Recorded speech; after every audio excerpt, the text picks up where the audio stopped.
और वो भगवान इन बच्चों के ऊपर बम गिरने से नहीं रोक सकता। तो मुझे ऐसे भगवान की जरूरत नहीं है। मैं उस भगवान से मोहब्बत नहीं कर सकता, मैं उस भगवान के आगे हाथ नहीं झुका सकता, मैं नमाज नहीं पढ़ सकता, मैं मस्जिद में नहीं जा सकता उस भगवान के लिए जिसमें ताकत है और नहीं रोक पा रहा। और अगर उसमें ताकत ही नहीं है रोकने की तो फिर मुझे उस भगवान की जरूरत नहीं कि आप ईश्वर को शरीर से, इंद्रियों से, मन से, ज्ञान से, बुद्धि से नहीं जान सकते।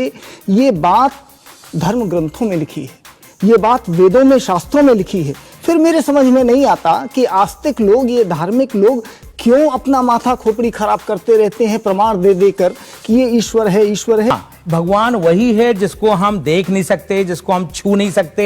ये जो मान्यताएं लोगों ने दी हैं कि भगवान मेरे इस तरह के हैं, भगवान मेरे इस तरह के हैं, वो ये मान्यताओं के ऊपर भगवान का सत्य नहीं है। मैं कहता हूं आप एक पत्थर में ले लीजिए, आपकी जितनी गहरी मान्यता है वहां वो उस तरह की मान्यता प्रकट होगी, लेकिन सत्य जो है, ईश्वर है, वो दृष्टा नहीं है, दृश्य नहीं है। दृष्टा हो सकता है। दृश्य का मतलब ये नहीं कि जैसे कि हम हाथ फैला करके ये कर दें, बच्चों को कुपोषण रोक दें या बीमारियों को, स्वाइन फ्लू आया तो भगवान उसको लेकिन जो आम आदमी है वो तो ईश्वर को इसी रूप में समझता है। अगर ईश्वर कुछ नहीं कर सकता तो क्यों है वो बिना बात के?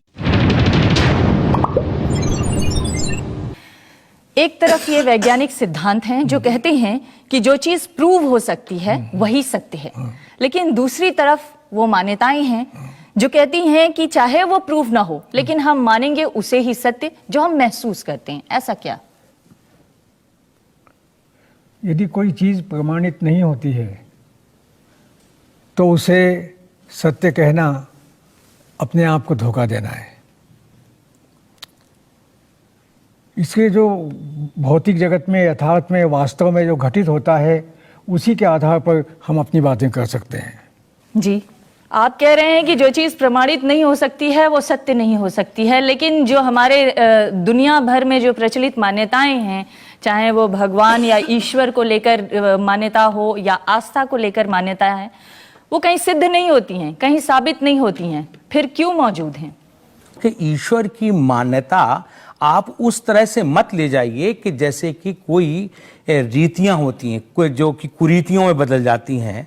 जैसे कि आपने प्लेनेट के बारे में बताया, साइंटिस्ट ने उसको किया, तो आस्तिक और नास्तिक बात की बात नहीं की, उन्होंने ग्रहों की बात की, तो वो ज्योतिष का अलग चला गया। नहीं, वो इसलिए इम्पोर्टेंट है क्योंकि हमने अपने पूरी ज्योतिष को इस आधार पर डेवलप कर रखा है, हमने अपने पूरे जीवन को इस आधार पर डेवलप कर रखा है कि ग्रह नक्षत्रों के हिसाब से ही हमारी किस्मत तय होती है। मुझे बिल्कुल शुरू में ये अंदाजा हो गया कि अगर भगवान है, जो सब कह रहे थे चारों तरफ लोग, और फिर भी वियतनाम में बच्चे मर रहे हैं जिनकी फोटोग्राफ्स रोज आती थी अखबारों में, हम बड़े हो रहे थे तब, और वो भगवान इन बच्चों के ऊपर बम गिरने से नहीं रोक सकता। तो मुझे ऐसे भगवान की जरूरत नहीं है। मैं उस भगवान से मोहब्बत नहीं कर सकता, मैं उस भगवान के आगे हाथ नहीं झुका सकता, मैं नमाज नहीं पढ़ सकता, मैं मस्जिद में नहीं जा सकता उस भगवान के लिए जिसमें ताकत है और नहीं रोक पा रहा। और अगर उसमें ताकत ही नहीं है रोकने की तो फिर मुझे उस भगवान की जरूरत नहीं। तो यहां से मेरी नास्तिकता शुरू होती है, और अब मैं 55 साल 56 साल का हो चुका हूं, कभी मुझे उस भगवान की जरूरत नहीं पड़ी जिसकी बाकी लोगों को जरूरत पड़ती। जी अमिताभ, मुझे अभी देवताले जी की कविता याद आ गई और मैं उसका छोटा सा हिस्सा पढ़ना चाहूँगा कि अखबार के चेहरे पर जिस वक्त 3 बच्चे आइसक्रीम खाते हंस रहे हैं, उसी वक्त 20 पैसे में सामान ढोने के लिए लुका छिपी करते बच्चों के पुट्ठों पर पुलिस वालों की बेंतें उमच रही हैं। ईश्वर होता तो इतनी देर में उसकी देह कोड़ से गलने लगती। सत्य होता तो अपनी न्यायाधीश की कुर्सी से उतरकर जलती सलाखें आंखों में खुपस लेता। सुंदर होता तो वह अपने चेहरे पर तेजाब पोत अंधे कुएं में कूद गया होता। लेकिन अगर वो होता तब तो ये एक जो सवाल है कि अगर वो सर्वशक्तिमान है कोई, जैसा कहते हैं लोग, उसके कोई विज्ञान में कोई भी सर्वशक्तिमान का प्रमाण नहीं मिला है। बोलते फोर्स है, कोई ताकत है, तो हम 4-5 फोर्सेस को जानते हैं। एक आपका इलेक्ट्रिक फोर्स था, पहले मैग्नेटिक फोर्स था, दोनों को जोड़ के बना दिया इलेक्ट्रोमैग्नेटिक फोर्स। फिर एक फोर्स था आपका, जैसे नाभिक के अंदर फोर्स मिला, 2 तरह के फोर्स मिले। एक था आपका weak force, weak nuclear force, एक स्ट्रॉन्ग न्यूक्लियर फोर्स। तो वीक फोर्स को इलेक्ट्रोमैग्नेटिक फोर्स से बना के इलेक्ट्रो वीक फोर्स बना दिया गया। अब वैज्ञानिक इन सबको जोड़ के कल्पना कर रहे हैं कोई ऐसी एक फोर्स होगी जो फिजिकल चीज है, इनके पार्टिकल है जो ढूंढे गए हैं, जैसे लाइट का जो पार्टिकल होता है फोटोन, वो इलेक्ट्रोमैग्नेटिक फोर्स को कैरी करता है। स्ट्रॉन्ग फोर्स का पार्टिकल ग्लूऑन जो नाभिक में प्रोटॉन्स को जोड़ अंदर संभाल के रखता है और प्रोटॉन के अंदर क्वार्क्स को जोड़ के रखता है। तो ये सारे विज्ञान की तलाश है कि जो दुनिया कैसे बनी, कहां से आई, कैसे चल रही है, इसमें किसी भी बनाने वाले का किसी भी तरह का कोई अस्तित्व का प्रमाण दिखता नहीं है। या तो बहुत वो छलिया है, हमसे मजाक कर रहा है, हमें धोखा दे रहा है, और नहीं तो वाकई कुछ नहीं है। और अगर है तो ये सब क्यों हो रहा है? बालेंदु जी, देखिए, विज्ञान तो कहता है कि ईश्वर जैसी कोई शक्ति नहीं है, कोई मास्टर पावर नहीं है, लेकिन आप ईश्वर को मानते हुए फिर उससे दूर चले गए, ऐसा क्यों किया आपने? मैं धर्म को, ईश्वर को, सबको मानता था, बहुत बड़ा धार्मिक था, विश्वासी था, परंतु मैं नास्तिक बन गया। सबसे बड़ी बात यह है कि प्रत्यक्ष को प्रमाण की आवश्यकता नहीं होती और सत्य को विश्वास की आवश्यकता नहीं होती। जहां पर आपसे कोई कहे कि आप विश्वास करिए, क्योंकि जो सत्य है वो तो सत्य है ही है, आग का काम है जलाना, वो जलाएगी, आप विश्वास करो या मत करो, कोई फर्क नहीं पड़ता। आग का जो काम है वो आग करेगी। इसी तरह से जो ईश्वर की बात है ये एक आस्था की बात है, इसमें आप प्रमाण खोजने मत जाइए। वैज्ञानिकों से आप कभी वैज्ञानिकों से ये नहीं सुनेंगे, उनको बहस करते नहीं सुनेंगे। ये काम आस्तिकों और नास्तिकों का है कि वो बहस करते हैं कि ईश्वर है और वो बहस करते हैं कि ईश्वर नहीं है।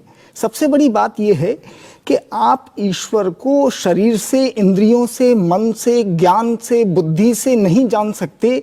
ये बात धर्म ग्रंथों में लिखी है, ये बात वेदों में, शास्त्रों में लिखी है। फिर मेरे समझ में नहीं आता कि आस्तिक लोग, ये धार्मिक लोग क्यों अपना माथा खोपड़ी खराब करते रहते हैं प्रमाण दे देकर कि ये ईश्वर है, ईश्वर है। अरे भाई, तुम्हारे शास्त्रों में खुद ही लिखा है कि आप ईश्वर को इंद्रियों से, बुद्धि से, मन से, ज्ञान से नहीं जान सकते।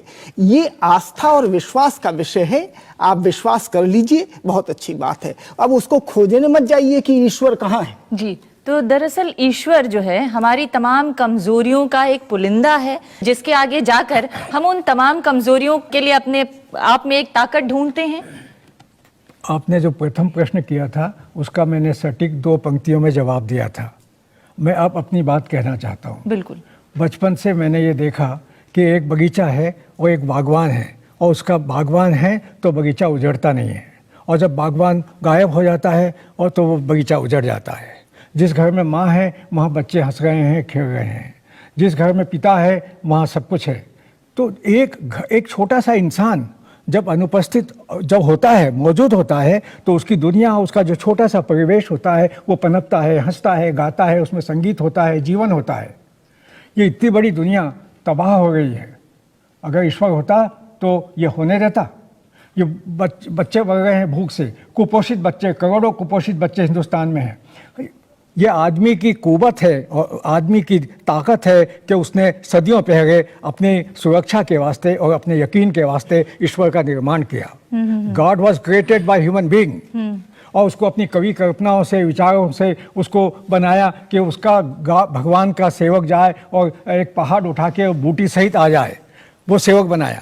किंतु जिस आदमी ने ईश्वर को बनाया, उसी आदमी ने कल्पना में, कवियों में, किंवदंतियों में, महाकाव्य में जिस भगवान की सृष्टि की, मनुष्यों ने ही उसे नष्ट किया, उसे छिन्न भिन्न किया और उस अपनी कल्पना को गायब कर दिया। और आज हम देखते हैं कि ईश्वर के नाम पर सिर्फ धंधा है, मजहब के नाम पर सिर्फ धंधा है, और इन धंधेबाजों के पास इतने कठिन कठिन शब्द हैं और शास्त्र के ऐसे ऐसे उद्धरण हैं जो आदमी को बेहोश कर दे। जो आप कह रहे हैं कि अगर भगवान है तो फिर कुपोषण क्यों है, गरीबी क्यों है, और लोगों के अंदर असंतोष क्यों है, उनकी सारी इच्छाएं पूरी क्यों नहीं हो जाती हैं? अमृता जी, देखिए, जहां अभी साइंटिस्ट हैं, प्रोफेसर गौहर हैं, पांडे हैं, इन्होंने ये कहा अपने उसके बाद स्वामी बालेंदु ने, एक अगर शास्त्र में आप जाएं तो ये भगवान कोई ऐसा रूप नहीं है, भगवान वहाँ से कोई पिता जैसे का परिवार की तरह नहीं है।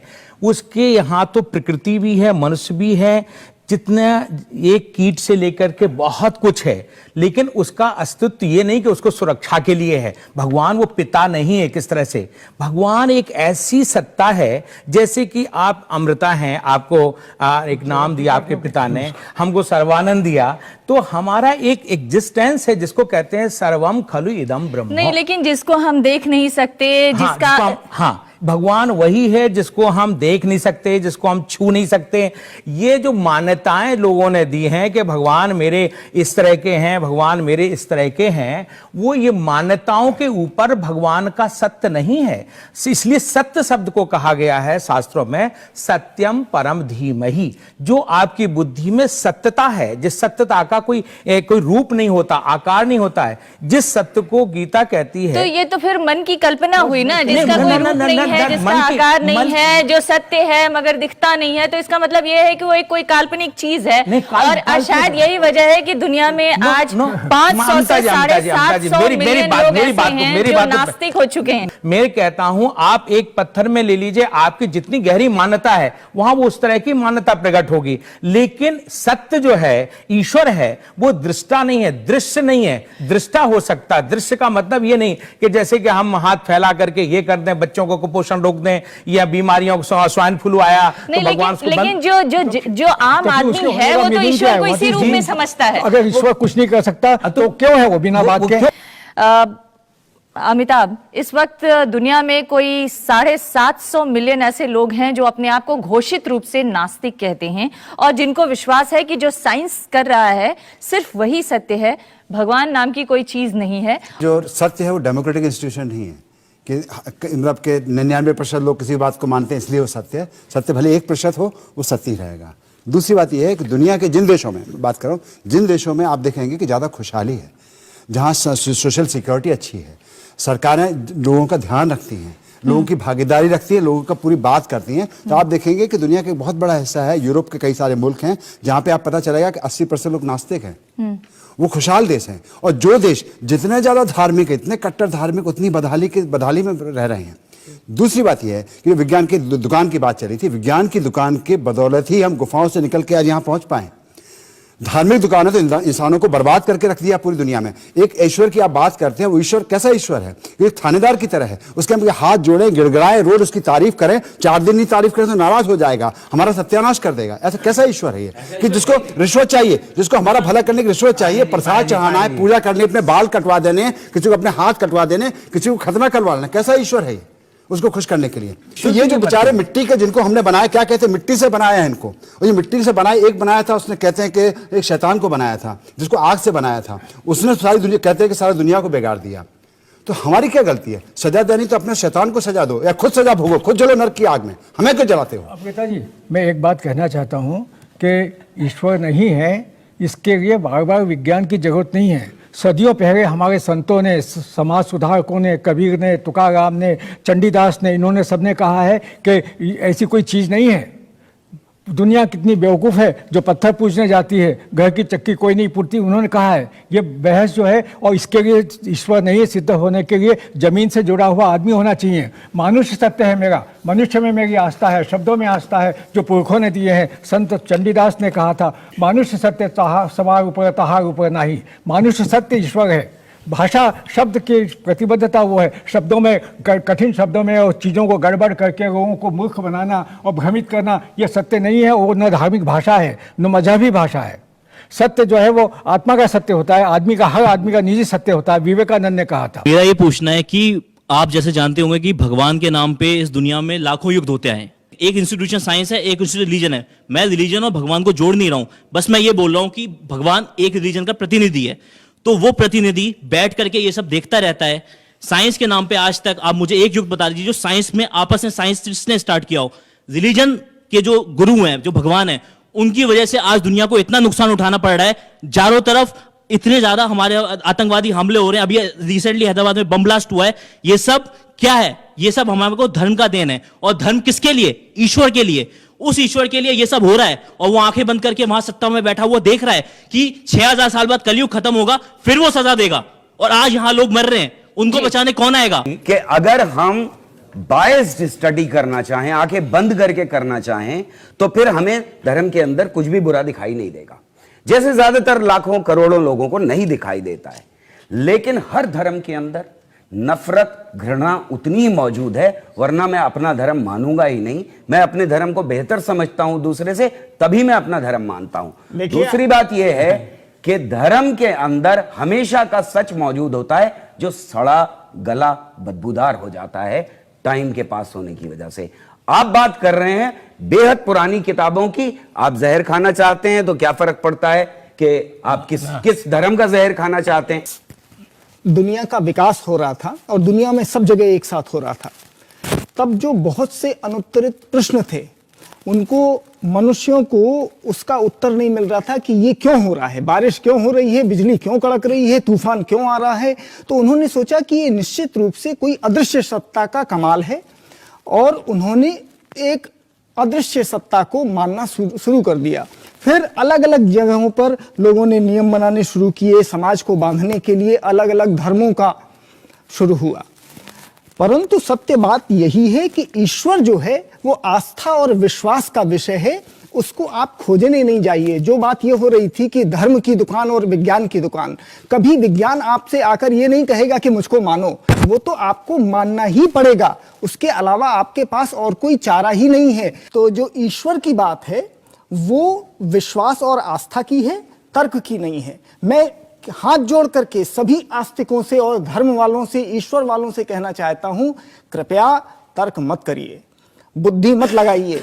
तर्क करने की गुंजाइश वो विज्ञान में होती है, धर्म में नहीं, आस्था में नहीं, विश्वास में नहीं। वहां पर तर्क का कोई काम नहीं है, वहां तो आप मानो, आंख बंद करके देखिए। विज्ञान होता है, वहां पर डाउट होता है, आप शक कर सकते हैं, परंतु भगवान में, धर्म में आप शक नहीं कर सकते। वहां शक की, डाउट की कोई गुंजाइश नहीं है। और वो यहाँ पे बैठे हुए लोगों में भी दिख रहा है। आप पूछिए सवाल। मेरा सवाल स्वामी जी से है।